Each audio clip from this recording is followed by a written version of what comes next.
What's up, y'all? It's me, Tasha C.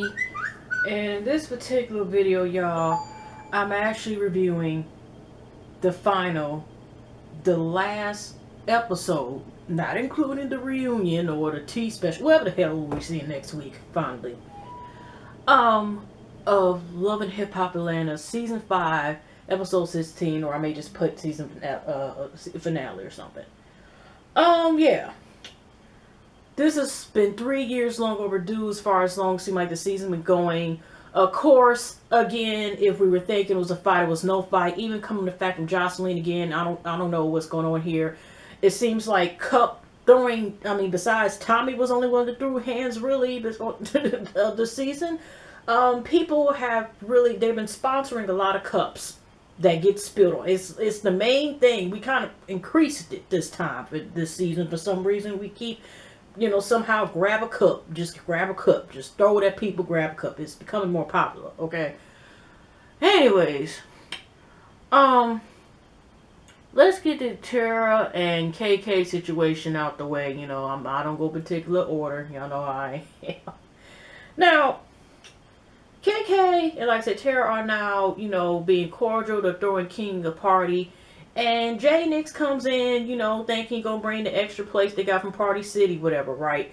That room they had like that, the party somewhat outside, like they had this little ride, this little train to go around.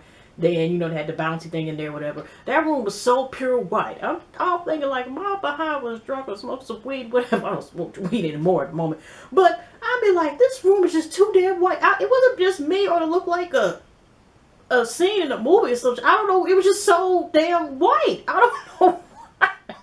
It wasn't. I was just like, that's one of the white. Okay, never mind. When KK seen J Nick come in, she always like, okay, who this? But she already knew J Nick is, know him because he's supposed to be cool with Scrap or whatever. But she was just like, okay, so you'll be like, he's like, no disrespect, whatever. And when she told him to leave, he got out the door. Okay, so. Anyways, the KK Karen didn't like go off or anything.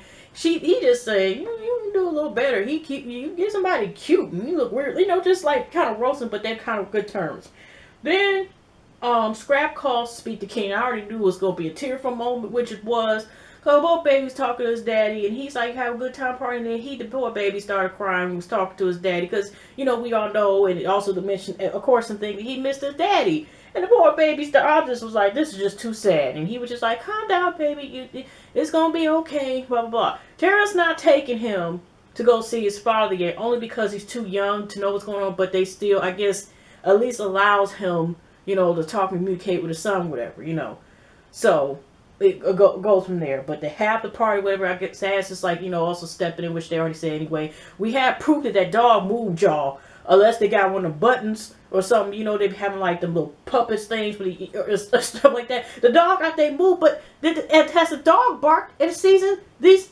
Something just, cause the dog just always just be there. You know what I mean? Like, is he real? Does she like tap the bottom of one of the dog's legs so she can pretend like that dog is still alive? But the dog doesn't move, but it just always does the same motion, just to let you know that the dog is breathing, okay? Because I forgot it was a boy or girl, but I'm just saying, I'm surprised dog don't be like this. Help! Anyways, so after that's said and done, the last part, because KK, like I said, was really with her family. She does mention, but it's not mentioned about Sasuke and shot. But I think online, if you felt like looking at the VH1 site, they do mention about. She talks about with Sasuke when he got shot, and how there's some controversy about that. But they do, she was talking about son rapping, blah, blah, blah, blase, blase. And then she said she admitted that she got some child as far with him. They're going so crazy. And again, the dog, I'm like, where are they going when they're taking the dog? They look like they're going to a correctional facility or something, going to course, but still, like, well, is the dog being sued too? Okay, never mind. It looked like they were going to court facility, or I forgot, or somebody remember where they were walking to when they did, like, their 30 seconds, what I'm doing in my life right now scene. But she did admit about she has charged against her as well at the time being about, so, we'll see from there. And next week, it looked like she's going to try to spit a Jocelyn, whatever, like, But anyways, so what's another scene to get out of, not to say get out the way, but let's stretch out. Okay, we all know that Scrappy thing, it's also about Bam, it's so beautiful, and he was about thinking about wiping up with her. So first we had a scene, we're just gonna bring up real quick. First we had a scene where Rashid and them had a barbecue at the new place, even though, did they show the house or did it show like we got Kirk's and their daughter, I forgot what her name was, rapping and stuff, and they say she stepped up and pressed, so she didn't quit, she just kind of just left for the day, whatever, probably got some ice cream and shit, and maybe a dime bag. But other than that, all of a sudden now Rashida saying, she's stepping up, and they may think about having Jordan D-Lo. So where's the other girl at? She's still at at the D-Lo secret location and stuff. Build an artist location. So but yeah, but here's what she's bragging about is what about 11 acres, some big ass amount. But at least they did have like chicken that looked like it was grilled. I just thought maybe they were still putting chicken on there. But for the many people, it just seemed like, again, they only had about 9 pieces and there's at least about 20 people there. Or was I wrong? Okay, anyway. Scrappy comes there. Charlene talks to Ernest. Ernest comes there because Charlene, Rashida's mama, invites Ernest. And both Mama D, because she felt sorry, for what the last time, that they met, how it went down. She's not trying, she's just trying to be positive and help out. But first, Mama D doesn't come. Scrappy sees them talking, and he just like, okay, what we doing over here? But he wasn't like, being mean or anything. He just saying go on. Ernest like, she's just been the soundboard trying to help us out with our, with our relationship, whatever, just trying to be helpful, a listening ear, okay. So, anyways, Mama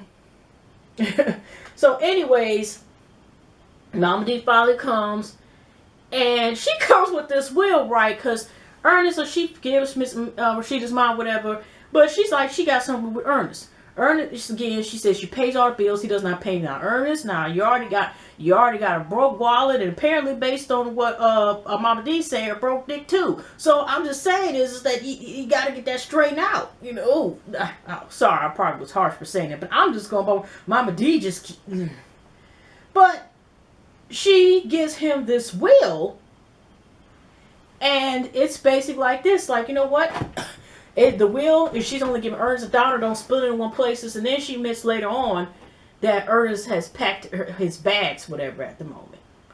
But, she gave that and it kind of had left it alone. So we have another scene where Mama D is doing her song like, in that order, goes my hair, and I forget the edges, or something like that, right? So she went from Young Jock, and I guess to premiere in the song. And Young Jock decides to talk to Mama D and Young Jock because, Scrappy does. But Ernest, of course, is missing action again. She's claiming like he doesn't support her for certain stuff, whatever. Okay, we work with the show here. So to make a long story short and try to make this somewhat entertaining, he admits that he, because she keeps trying to throw Betty Idaho, whatever the fucking name is, on him, and he admits they want to be Bambi. Young Jock is kind of shocked. But he's like, what makes her different? Why you want to be with her, basically? What makes her the one? Or you think she's the one? He's like, she does everything that the other one possesses. Unconditional love. True love. Make me sing to the sky, love. Make me sing in the shower on a Sunday, love, okay? Okay? Think I'm an R&B singer with a velvet voice, love, okay? So, he, wants to do something to step his game up. I think he's playing by last time he's seen her and about stepping this game, whatever. So we get to the night scene where he's got her on the rooftop somewhere, like he's going, support her with something, which that was one of the problems, him not putting on her, helping her out with her rap career. And it's first him and her, then I think like here come Rashida and Kirk. Tammy comes because she's like, even though she's having problems, she still believes in love. Then Mama D comes with Ernest. She's like, Ernest are going to work it out even though they have problems. And then hopefully, he gets his money because she's going to stick with him because he might give hope on not the wallet. And, he sex game up because, she can work with her tongue. That's exactly what she said about the part. I'm not paraphrasing by the time I work with tongue and stuff. And oh, no. And then actually Bambi's parents came, and they didn't show who the other couple dudes would or whatever. And that's when he proposed to Bam, and they got engaged. So congrats right there. So, and Mom D's got the point where he supported her going back with Ernest when she decided to remarry Ernest. So she's going to return. Like, she'll probably loan the girl Bambi and just take it from there. And she's like, he's a grown ass man, and I just got to do it. But I always did in the past try to get intervene. But actually, that same day when he told you when to go back with Bambi, you just try to get intervene with him less than 10 hours ago prior to this. So, but yeah. But anyways, they of course be happy. Mama D's got this, song out, whatever. I wonder is it on YouTube. But yeah. So let's go over that. So happy. Tammy's moving out. Of course, we all know she's moved back in with Waka Flocka and the Periscope, where she looks kind of sad. Not the same thing, but hopefully it does work out for the better for them. But yeah. So, I suppose they even have dead in this episode. Jessica Dime wasn't in there. We also have a quick scene with Tommy. Tommy goes to a therapist, and she kind of lists this, like, she doesn't drink every day, but when she drinks, like, even she went for a therapist, like, this ain't usually, because usually the amount I just had a couple of shots. I go outside, get dressed, and when I go outside, where everybody be hating on me and everything, everybody just hates me and all this other stuff. And then she goes into her childhood, like it seemed like every year of her life almost for a long time, because she's constantly trying to get her new life together, as opposed to what the old life was. She used to be a foster, one time with the juvenile, foster home, shelters. She's one of the kids 7. She always been a provider. Her first, one of her children she had while she was in, I guess, in the county jail or something like that. And just saying, like, her dad, people say she was a lot like her dad. Her dad had her and her sister somehow, like, scratched off a calendar or something like that. Like, they were non-existent to him, or he had a problem with them, or something like that she was explaining. And then she explained that he did 17 years, had got out, and then got killed within a year later when he was out. So she never got really a chance to connect with him and stuff. And it's kind of like one of those things, like, this therapy session honestly should have been shown, like, several episodes ago, because it's kind of like, it just seemed like it's, she just need more than one session. It just seemed like one of those things, like, it kind of ended where you're opening up something, but it's how you go heal, seal and heal it, you know what I mean? And it just seemed like something where she went only because it was required for her for the show, as if it's in the script. But, hopefully she does get help or whatever, But yeah. And, fast forward, because I know she also did bring about, because I think the therapist asked was she with anybody. She said the only person that she's with is not, he's away from, now referring to Scrap, and he messed up. But, like I said, she didn't mention about like I said, it needs some more sessions with that, not just one, hug, and just a hug and keep going. Okay. Now, the main thing, like I said, let's go to Terra. Okay, this Jocelyn, meanwhile, K. Michelle's there for 5 seconds.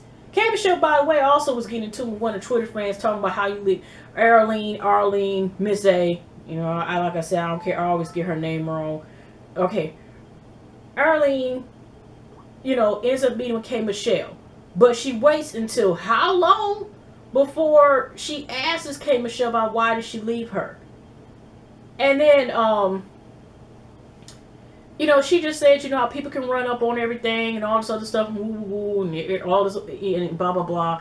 So that is the reason. It was nothing against her, her being bad. But that's what I'm saying is, but she waited until they got, K. Michelle got back to ATL before this was done. Miss A gonna tell K. Michelle that she has some songs. And by the way, did y'all also know, I don't know how this is going to go down, but Miss A had a song, and people were saying how dope it was. And she said it's all original. And then if you heard that lady, I think her name is Estro, whatever, and one of the songs she was known for was Country Living, that came out in 08 or 2007. The World, I know, you ain't about to give me a copy. You looked that up, called Estro Country Living. That was dope ass song. But somebody pointed out that wasn't a song she performed, but it was confirmed that Etro, she got this song from that artist Etro. I'm probably, I think it's like Esther with an O after or whatever. But yeah, so I don't know. how that's gonna go. But let me say this, y'all. When she said she was having a listening party, I thought she was just gonna have enough songs for, you know, be an LP or some shit. She don't tell us. I worked at one song half because, you know, she was motivated working with K Michelle, but she having a listen party for one song. Okay.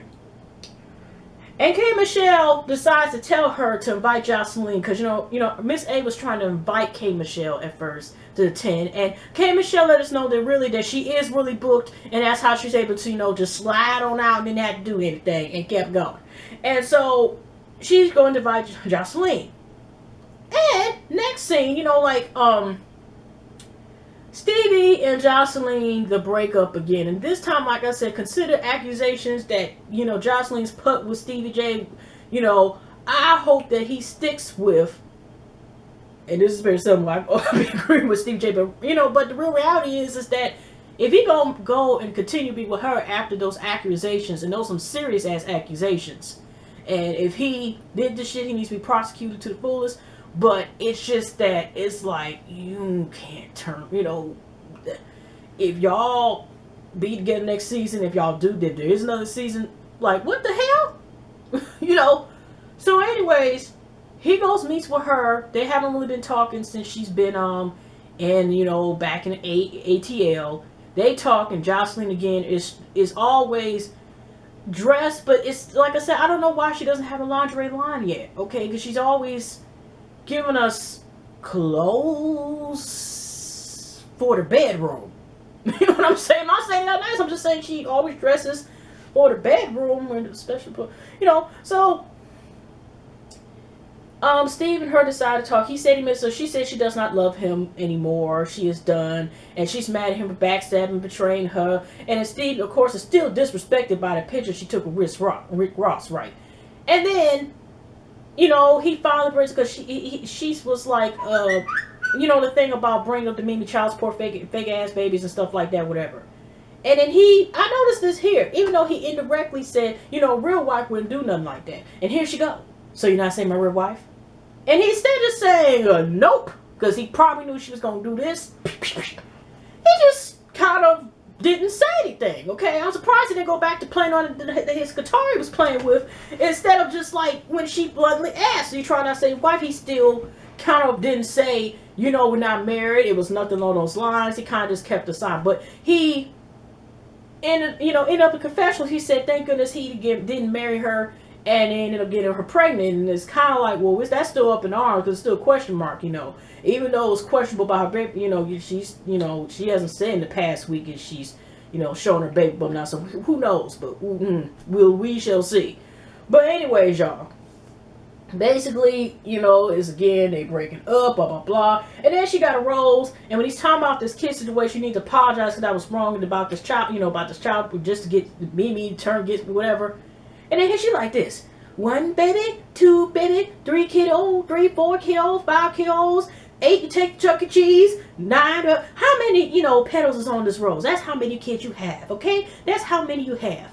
And he just like, he ended it. But he claims she still is on his contract, which I didn't know. Did he forge a signature? Because I didn't know he could still renew her contract without her knowing. Okay, that's what I'm saying is, okay?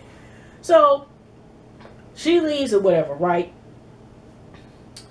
Now, I wanted to, before I go to this last scene with Mimi and Jocelyn, whatever, there was another time Mimi meets with Stevie J. He's got this sparkling wine or something like that coming out. And first I didn't pay attention to the woman's face, but it turns out to be delicious. You know, they got rumors that he, you know, Stevie J is delicious. By the way, he tried to say Jocelyn was flabby and started to say she was getting kind of fattish or something like that. And I'm thinking like, well, if she was already... okay, never mind. I'm just saying is, you know, he, you know, just try to attack her figure or whatever towards the end. Like, you know, that's why your big toe is purple or some shit. You know, just, you know, you got 5 corns or something. Just trying to be, you know, like, you know, mean. And anyway, so he meets up with Mimi, and he explains, which he has no problem taking care of me, Eva, and has no problem being child because he got the bread. Okay. He just was mad at Mimi for doing it because Jocelyn got in his ear. Like, they want to be If she want to do that's okay, but it was true. She didn't think about putting him on child support till a little bit after when Jocelyn, did that. But okay. But they're on good terms. They realized Jocelyn was a common denominator. Like, she caused all problems, and Mimi's like, I've been the same girl that foot you stepped on 17, 18 years ago. I still always been the same person. So they're on good terms as far as their friendship and bonding. Okay, reunited and feel so good, I guess. So, in the last, part, Miss A has her listening party, and she said, I'm about to, introduce my first song. And I was thinking, based on what you said in your own words, okay, Michelle, your only song, but okay. But I think was the girl who's the DJ, isn't that her girlfriend in real life? And I know it's Mimi. I thought they were going to reveal who she's going with, because remember she said she's going with a woman. She wasn't revealed at all. Just letting y'all know that. Y'all didn't watch the episode yet. But yeah, she introduced the song, and D. Smith and Baby Idaho come there. But actually this time, they weren't on no bullshit. They actually left before it started, okay? Even though they were kind of the ones, was the main ones calling kind of chaos with K. Michelle listening to the party, they this time was like, not today. So they come there, everybody sitting down one side of the couch over here. You got Carly Red, you got Mimi, you got Rashida, or Mimi the one sitting right next to her. Carly Red's on the side, and you got Miss A up to hear some. The song actually sound decent. D. Smith, Baby, I was sitting aside where if I think Carly Red and Miss A in a couple sitting there. But it did sound like it didn't sound like nice based on what I heard. So, like I said, Miss A didn't tell anybody that she was buying Jocelyn. Jocelyn comes in with Don, and they're sitting at the bar part, and, everybody notices, like, what the heck? And then Miss A decides to, did you want to come over here, blah, blah, blah? And Jocelyn had her shades on. Like I said, she was just, like I said, just like I said, she wears, she lets you know that about how she loves all of this body. Because, Jocelyn stayed, has Jocelyn ever wore, even just regular booty shorts, or at least any shorts? It's nothing wrong with wear. I'm just saying we all know she does not play, with showing her body off. Even right now, if she's pregnant, you're really pregnant, because we gotta go allegedly, okay? It never fails, okay? So, like I said, y'all, they came over there, and then which is weird too, it's I also forgot to mention, Steven brought up earlier, you were with Don, and she said, you delusional, all this other stuff, when she talking about, all the kids you take to Chuck E. Cheese and stuff, you got enough to make 2 Jack and 5 groups or whatever else she was saying. He mentioned, you even became loose, you're gonna be around some Don, which was true, just looking right, wrong is wrong. Don was saying, a lot of major shit about them, whether it's true or not, they basically are. Crackheads, cokeheads, whatever. Good, yeah, and just messing her money, ain't got no money. She threw the receipts, whatever, left her jacket when she couldn't run to Stevie J. All this other stuff. Not saying you cool. Okay, so but they brought Jocelyn. And I noticed when Miss A sat right down next to Jocelyn. After D, because D. Smith and Baby Otter, once they seen Jocelyn came over there, even they asked us, we about to get the fuck on. We got Daddy out there holding the confessionals, you know what? It's about to be a cat fight up in here. But what's she doing she about to dare, the dare shit, she about to get in a fight or some shit. Just, what, some cat or something. It's about to be a cat fight. And I'm going to stay here. Let's go. I'm just saying, they would jump people I'm just saying, usually they all for that mouth, whatever, but they ain't as far, not this episode. It just seemed like they became a little bit more nice in the last 2 episodes. Maybe, they thought about it, how the perception now, it's just it's just a lot of people gonna know y'all is being more so assholes than look at y'all as just being on the cool side. But this time, it was no violence, no drama. They left. Okay. And when after they left D. Smith and Betty, I left out the door, I hear Jocelyn mumble to Miss A, can you move over there? Because you're running for some space. And Miss A actually went to the, where they were, Betty Idaho and D. Smith was spitting at, I noticed. She mumbled. And here go Miss A. Well, everything was just fine a couple minutes ago. And, and Mimi was like, yeah, everything was just fine. And here goes Jocelyn. Yeah, you would say that, you fake ass bitch. And she just like, oh yeah, well my fake ass bitch. And then all of a sudden, I never expected Jocelyn to do this. I was disappointed. I'm not encouraging violence, but this pissed me off. What the fuck she do? She made me a drink in her face like she was trying to give her a dirt baptism, or dirt demon came out and she was trying to give her homemade exorcism, okay? And I'm just like, what the heck? Jocelyn throwing drinks now? What happened? Oh, blow, she didn't at least trying to run over the table. Nothing. She throwing drinks. Drinks! And I think, I don't know if the other one came down, so, but another drink. What the hell is Jocelyn? You know it's bad when Jocelyn's throwing drinks. That's all I kept thinking. That she throwing drinks now? Is it came to this? Why? Or if she supposedly was already pregnant, I don't know how many months this was as this was filmed. Maybe she did that because, you know, she don't want to get in trouble no more. And slash, if she was already pregnant when this was done, if she is allegedly pregnant, you know what I'm saying? I know I could be jumping the gun there, but I noticed that she is trying to be more reserved with not trying to beat nobody's ass all of a sudden. But I'm just saying, Jocelyn, why did you throw the drink? You could have, like I said, she could have just matrix over there and tried to get, and then, you know, Mimi got on the table like, what, this bitch, and Bibi ain't thinking, because no, this is when she ended up throwing the drink at her, because when after the fake ass bitches were exchanged, here Jocelyn said, you just mad because I took your man. I think she could have said, I took your husband, y'all was married. I think she kind of said something. And here Mimi was like, I was never married to him. And that's when the drink got thrown. And then she's like, you know, you mad. And here go Jocelyn. Of course, you know, Mimi going like, this bitch. And you got Jocelyn over here talking about, well, you know, you mad because I married him, blah, blah. And, you know, Mimi's like, y'all was never married. What did you keep saying that for? And I'm just like, why? And here comes Miss A. Get off the table, Mimi. Don't get off the table. You know, it's one of them cute, like thick blue, I think, like tables. It wasn't like one, like, you know, and Mimi is a small built lady anyway. But you know what I'm saying. But it was just like, I'm not getting off the table. She better leave, blah, blah, blah. And I still want to know, when did Mimi beat Jocelyn's ass? Because this is not the first time. It was the second to last year or something like that. That she said, well, you know, I'll beat your ass like I did before, bitch, you know. And I'm like, when did she beat Jocelyn's ass? I want to know that backstory. When did it happen? When did it occur? Why we ain't hear about this shit?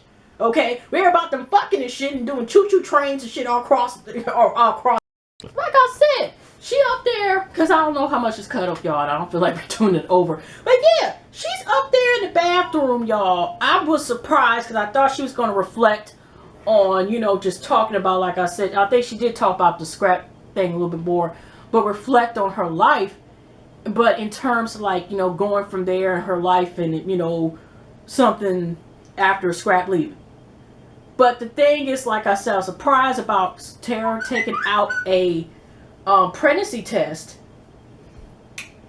and then saying she's pregnant. I still can't believe that she's pregnant, and now she got to tell the daddy.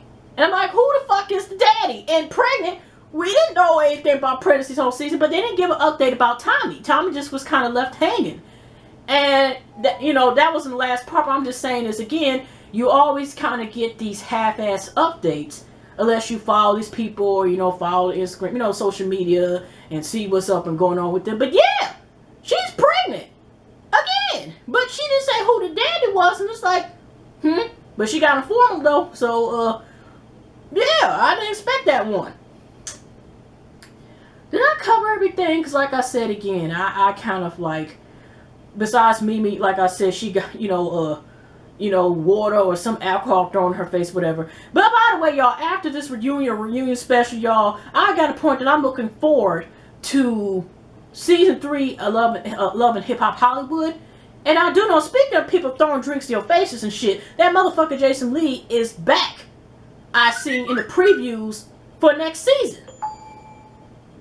You know what? Never mind. Whatever. But like I said, I'm sorry, y'all. I wasn't able to be here for all the episodes, but I'm gonna try to do both parts of the reunion or one reunion, whatever. But yeah, is y'all, and I'm gonna leave this now. I appreciate, love y'all, but the fact of me coming back to one episode at the review video at a time. But I will say this though, in the end, also send my condolences again to Eva, also known as Natural Pro Sister. the sad news about her aunt just passing yesterday morning for a battle with ovarian cancer. Your family's in our prayers. And I wasn't trying to leave on a sad note. I just, yeah, that was kind of, of course, it was a sad thing to hear. May your auntie rest in heaven, dear. But anyway, y'all, this is the last thing I'm going to ask y'all. Do y'all want a season 6? And if you do want a season 6, do you want it back with original cast? Or do you want it with a whole new cast? Because now I'm kind of thinking, and I know I'm ranting, with this Jocelyn accusation and stuff, is Mona really wanting rings that bad that she's going to have on the show when you got such accusations as that? Like I said, when Stevie J was saying when he met up with her, like, she don't even really want to be involved with meet his family, meet his parents, and the main thing, she going after Steve and his daddy, just the whole family period, calling every show. I'm just saying is, with all that said and done, what storyline they're really going to have? And if it's a season 6, do you think it's probably going to be their last season? Because if they keep the original cast as is, we trying to search for storyline deep inside one of the deepest oceans in the world type of storylines, and we keep searching and scrapping. But anyway, y'all, let's get ready for this reunion, and we'll take them there. Y'all have a pleasant night, pleasant weekend, pleasant morning. Let's say hugs and loves. See y'all in the next video. Y'all take care.